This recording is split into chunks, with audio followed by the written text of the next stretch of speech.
Hello, Mike. Hey, how's it going? It's going great. Love the background, man. Thanks. So, how are you? Things are very exciting in the band, I'm sure, with the impending release of the new album. Yeah, we're at the calm before the storm right now. We've released a couple singles for the new record. I Am the Weapon is coming out on September 13th. And so far the reviews have been pretty good. Really good, to say the least. So I think hopefully this is going to be a busy year for us. It's looking like everything's going to be starting to pick up here pretty soon. Lots of stuff on the horizon for Flotsam. Man, I had a plan to say to mention this later, but I will say this right now. Do you know why it's important for bands like Flotsam and Jetsam to keep going? So Hmm. I'm close to be 50 right now.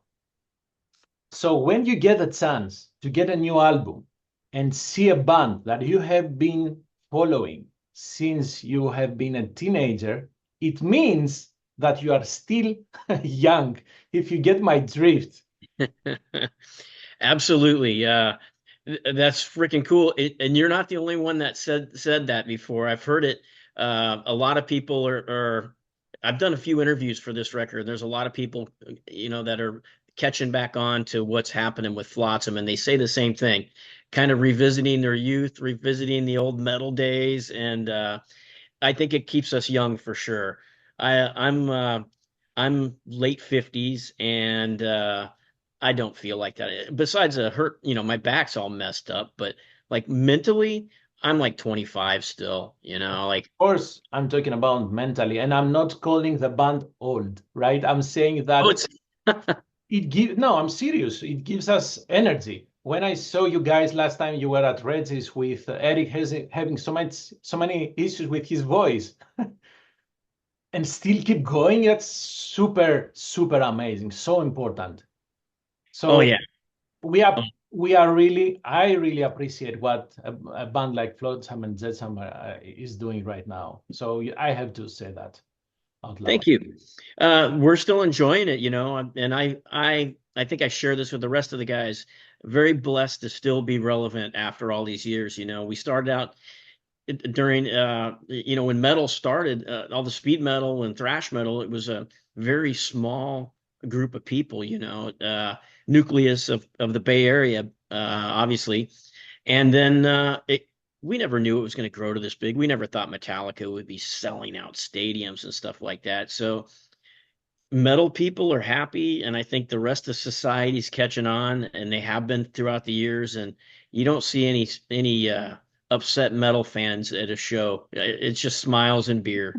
Oh yeah, yeah. I understand what you say, upset, but we shouldn't be upset. And there is a huge difference with bands like Metallica and Flotsam and Jetsam because, to my mind, it's easier doing arena shows rather than doing a whole bunch of club shows. And honestly, I do prefer the club shows. Ah, yeah. Anyhow, let's stop talking like old people, which we are not. Okay. So there is a quote from Steve in the press release that says that the band was somewhat nervous making this album. Is it? Can you elaborate on that? What does that mean? Yeah, I guess there's a few different factors given the time period and stuff, and where music is, and there's a lot of bands that are shelving it, or some of their members, there's a lot of members right now that have reached an age where some of them just can't do it anymore, they're out of gas.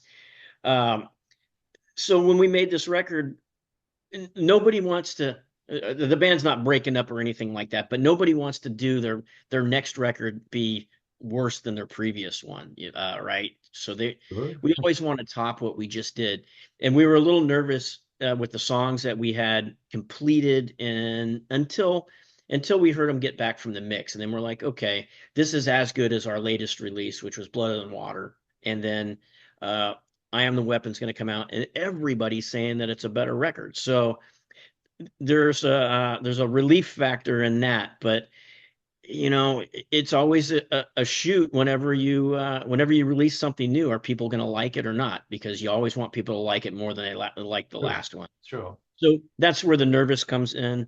But I think we're okay. We don't need to be nervous anymore. Like the reviews that we're seeing, and I know you got a copy of the record. I hope you enjoy it. I I haven't heard anything do. bad I about do. it. So yeah. That's why I was asking, because there are some, you have tried new things. I mean, I am the weapon, right? Mhm. You have Black Wings, and there are some keyboards there, something interesting in the keyboard, in the intro. You have an interesting break before the guitar solo. So you have been trying things. Yeah, there's uh the songwriting has definitely changed over the years. But Mhm. something that's happened since Steve Conley and Bill Bodley and Ken Mary have joined the band. Bill Bodley's the recent guy. He's the bass player, but Ken's been in the band what 6 or 7 years or something like that, and Steve Conley 10 years. So I mean, this is truly what I believe. The best lineup that we've had it's just great. I love every second of it, and these guys are all super talented.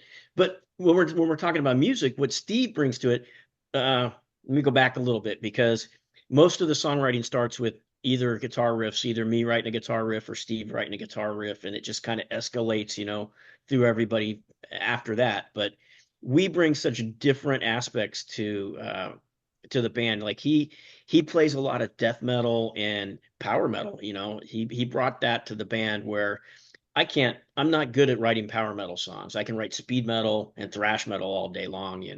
That's my roots. But when it comes to power metal, I kind of put that on Steve's plate. So the contrast ends up like Blood in the Water or I Am the Weapon. So whatever the formula is, it's definitely working for us. So who is doing the keyboards? Who is playing the keyboards? Oh, the keyboards. I think Ken's playing the keyboards on that because he'll do producer stuff in the background, and some of it like the opening track. There's no keyboards on that. That's all just guitar and effects and stuff like that. But a Oh, lot of people have been asking about that. But we've experimented with some keys, and if the song needs them, we're gonna put them in there. and that's perfectly okay, man. It's not like we will the sun will stop rising if Flotsam and Jetsam use keyboards. Come on. Yeah, they got keyboards. I'm not listening to that crap anymore. They sold out. I Am the Weapon is so aggressive, and I have to ask, is Eric doing all the vocals in this song? Uh, yeah, he does 99.9% of them. Sometimes we do some background vocals to help him out, gang vocals and stuff like that. But yeah, he's doing it all. In that song, he's really pushing that, so that's great to hear. I have to say it. He is the best metal and singer, and we're very fortunate to have that guy. He is a maniac, and we don't know what keeps him ticking. It's a mystery how he still does it after all these years. And he's getting better, which is crazy. Oh yeah, I had on my notes to ask about to mention at least "Burn My Bridges" because there the vocal melodies, man, are amazing, amazing. Oh yeah. Yeah, that's the thing. We write these songs. Steve and I demo these things out, and then when we get them back from Eric after he puts his scratch vocals on it or his final vocals, I'm floored, going, "What the hell is going on with this guy?" Shit. Although in the press release you say that a new kind of hero has some unusual arrangement. Uh, Honestly, I only hear classic Flotsam and Jetsam, so please help me out. I usually that was one of the ones I came up with the guitar riff on, and when I demo stuff out, I usually stick to a formula, and it's like AC/DC pretty much, where you have an intro, then you have a guitar riff, a main guitar riff, then you have verses, main guitar riff, verse, then into your chorus, and then solos. I mean, it's usually standard, like that's how we start it. And here's another thing with our band. I'm just Ken Mary. He's a world-class producer to begin with, so he's like the Swiss Army knife of our band. I'll send stuff over to him and I think it's done. I'm like, yeah, this song's done. And then he'll get it and go, I've got some ideas here. Do you mind if I try them? I don't mind at all because I know usually his ideas are spot on. and he did a little bit of arranging on it, and he made the song a lot better too. I mean, it's a good song to start with, but he made it even better. And then once AK put his touch on it, I mean, it's one of my favorite songs on the record. I love that Mhm. song. It's Although, definitely to be, it'll be one that we're going to be playing live for sure. great. Although Eric sings Superman is gone, so what does he know? Well, there's a video coming out shortly for this song. I think it's in about a week, so you'll find out then. Oh, intriguing. Um, so you said a couple of times about the production of the album, and you mentioned Ken. And by the way, I love how in some songs you can hear, because if you hear the album using headphones, you can hear the drums going around the two channels. So that's lovely. Um, However, the band is credited as doing the production. So how they these work? It's a little bit of everybody, because we all have home studios. So we usually, I produce my guitars, Steve produces his guitars, Oh, Ken produces his drums, and then he'll come in and he'll produce the vocals, and some other things, the drum edits and stuff like that. But uh, he is a he plays with Fifth Angel as well, and he does the same thing with that band. And he's got a great ear, and he's super versed in all the stuff that needs to be done to get it all finished up, and his ear too. He's got the producer's ear, which is he can hear some stuff that we don't. I'm just hearing like, "Rah," and he's hearing la la la la la la la. You know what I mean? yep, yep. There must be a balance between the you Oh are yeah. yin to his yang in a way. But the mixing was done by Jacob Hansen. I guess you are not changing a winning team, right? Yeah, we send off all of our stems to him, and it comes back. The guy is just great. He did a great job on Blood in the Water, and he did a great job on this one. They sound like they should be. Those two records should be side by side, and that's what we were looking for. What's the next? Uh, what's the next battle for Flotzilla on the album cover? And this is the next battle. Though he is the weapon, and Jacob Hansen, I think, has mixed perfectly what we were trying to do. Thank you for mentioning the cover artwork because Andy Pilkington, did I say it correctly? Yeah. Did the cover again. And the last three albums, if you notice, the water element is there. Yeah, he is really an amazing artist. And it's kind of funny because he's really locked on to what we're doing. We sent him just an idea, said, "Hey, Okay. this is what the record's going to be." And then he sent that. What you guys see is exactly what he sent on the first try, and we're like, "Oh, he nailed it. He nailed it again." So Wow. he's definitely locked on with our train of thoughts and what we're doing. He's So great, man. He's really good. so when you say you gave him an idea, what was that? Was it just I don't know. Uh, we take some of the songs and some of the lyrics, and we'll send that stuff to him, and he'll get an idea of it. And if you look at Flotzilla, and he's got Black Wings. We got a Black Wings song, so there's a little subtle stuff. Uh, and he finds stuff like that and figures out a way to work it into his artwork on it. Great. So how long would you say the songwriting take for this album? Well, it usually only takes about somewhere between about 6 months. But we always say we're not going to do any touring, we're not doing any shows, and we end up going and doing festivals while we're in the middle of recording, or we'll go do a 2 week tour, and it's hard to get traction again after that. Everybody gets home, we all get a little bit lazy, and it takes a couple weeks to get back into it. So that happened a couple times on this record. Even though we say we're not going to do that again, we're going to stick to the record, and then something comes along like some European festivals, and we got to go do those. But doesn't that help a little bit, step a little bit outside and then revisit the material? It does. It freshens you up. It's a refresh for sure. But it's just hard to get like motivated, and get in the same like the same mindset you had before you left. Because Okay. yeah. So Okay. So it's that mental status. you need to reset in a way, in some way, to Yeah. reset Oh your yeah. mind back to what we were doing.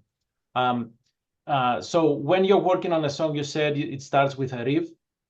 Still, how do you split, if there is any split, the riffs, the guitar work with Steve? It kind of depends because we write so many songs. Usually there's, maybe 10 to 20 songs left over after we do a record. And we always say Over, you said? left over, yeah. Okay. And we always say, well, we'll use those on the next one. We'll revisit those on the next record. We never do. We never do, which is kind of funny. We always start fresh and fresh slate again. But the way we determine it is we just keep writing. We're machines. We just keep writing and writing, and we submit it over to AK. Whatever he feels like he can sing something strong over strong choruses. We're really focused on strong choruses these days. And that's where Ken's producer skills come in as well. He hears that kind of stuff, and I don't know, it's just working for us right now. And we have strong choruses on every song on this record. And the same thing with the last record, I'm super proud of it. Now you made me kind of curious. Is there any of this material that you throw away? I don't know, something that you or one can say that cannot be on a Flotsam and Jetsam album. Have you had any such occasions that you may want to release this material in another way, under another name? Oh, like yeah, that we've thrown around some ideas like that. Like they've never come to fruition though. It's just been a good idea that we haven't done yet.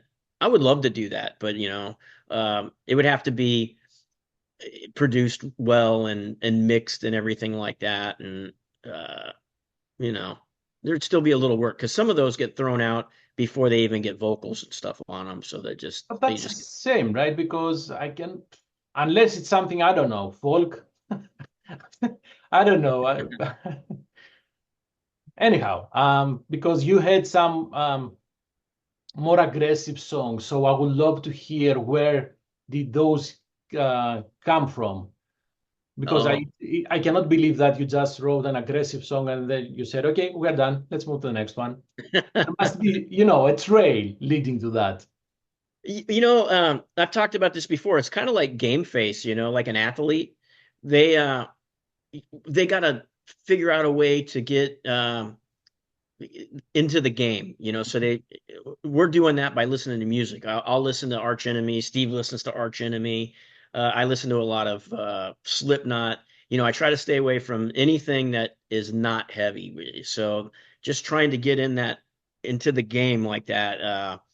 It's the preparations, it starts way before we start writing the music for it. You got to get game face on. So you don't listen past Flotsam and Jetsam records?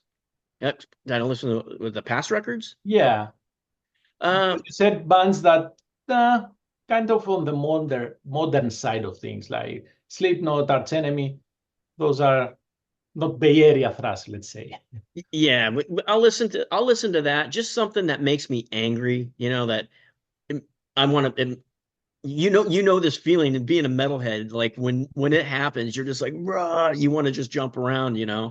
Uh, so that's the kind of stuff I try to listen to before I start writing, because I don't want to be listening to like 80s music and stuff like that. Even though I love that genre of music, if I'm listening to that, that's what's going to translate to my writing. And I don't want that. We're an 80s band, but we're not that kind of an 80s band.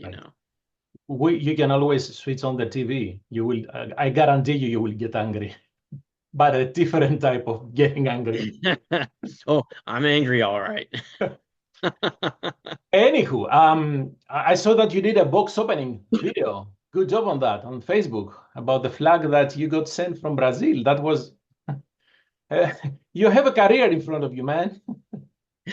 In box Yeah, openings. yeah, that was a nice gift from a friend of mine. She bought that from Elias Thrash, and had it sent to us. What a nice gift that was. And in the likenesses too. Like that guy is he's really good at what he does. Um, and so, like, yeah, I got to make a video of that. I got to show it off. It's so freaking cool. And they also sent little stickers too with it, which is pretty neat. They just came in like I think it was day before yesterday. The stickers came in, so you'll probably see one of those on my guitar. I Is should put that I should put my likeness on Steve's guitar because he says that they don't. He says you can't get them off once you stick them on, you can't get it off. So I should probably put one on his guitar, right? that's not kind of a prank if you cannot take it back, man. It'll remind him. It'll remind him. Um, is there, do you remember any weird or super cool gifts that you have received? Because you mentioned that the band usually, from time to Oh yeah, time, they receive gifts. I've got a lot of stuff. We were in Poland and there was a man that brought us these bowls. And they were hand carved. Him and his wife carved these bowls and they give them to the bands as gifts. It's just a wooden bowl, but it's beautiful. It's a piece of art. Um, I've got photography friends around that send me, you know, giant pictures of some of the stuff that they take. I mean, we get all kinds of cool stuff. Uh, Definitely shirts from other bands. It's always cool to get merch from other bands and wear that and promote that as well. So Mm. Um, okay, tour dates. You have some European live dates. So how is the rest? I think in August, right? How is the rest? How the rest of the year is looking for you? the rest of the year right now, we're working on something. Not sure if it's going to happen or not. But what I do know for sure is going to happen is 70,000 tons in January. We got booked for that. That's one of my favorite gigs. I mean, look at me. I need a suntan. So this is going to be great for me. Uh, we're going to Jamaica. I don't even know how many other bands. Hammerfall, they're friends of ours. And I saw that they got added not too long ago. So I'm really looking forward to this trip. It's going to be great. Have you been on that I yet? have never been in a metal cruise. You got to try that. You got to go. You know you're going to be addicted to it. You're going to have to go every time after that. That's what I'm afraid of. Yeah. So, okay, this is on January. Between after the release of the album, what do you have?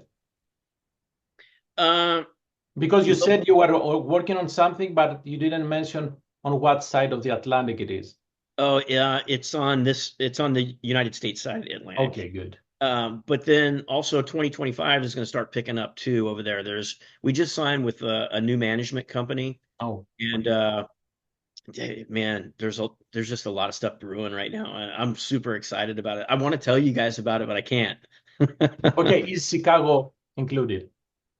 Is Chicago included? Yeah. Uh, I don't know. Okay. I don't have the dates yet. Okay. Okay. I will call you back when you have them. Um, okay. So you said you have more stuff coming in 2025, right? Okay. Yeah, the festivals in Europe are starting to book us again.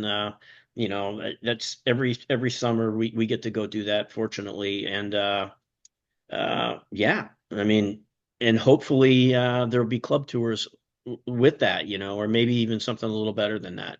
That's in the makes as well. So, When we will see Flotsam and Jetsam and Fifth Angel on the same billing. I've been talking to Ken about that, and I think it's on the table. Let's just put it that way. Like Okay. we're discussing it. He'll have to do double duty and work overtime, but he's gonna have to suck it up.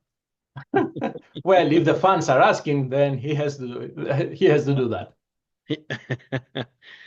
Yeah, he is a fantastic drummer, man. Like I'm so fortunate that he's in the band. He's just a pleasure to hang out with. He's funny and he's a fucking monster on drums, man. It's really good, really good. Excellent. Mike, thank you very much for the time. Please send my regards to the rest of the band. And as we said, we'll see Flotsam and Jetsam potentially with Fifth Angel. No, here in Chicago.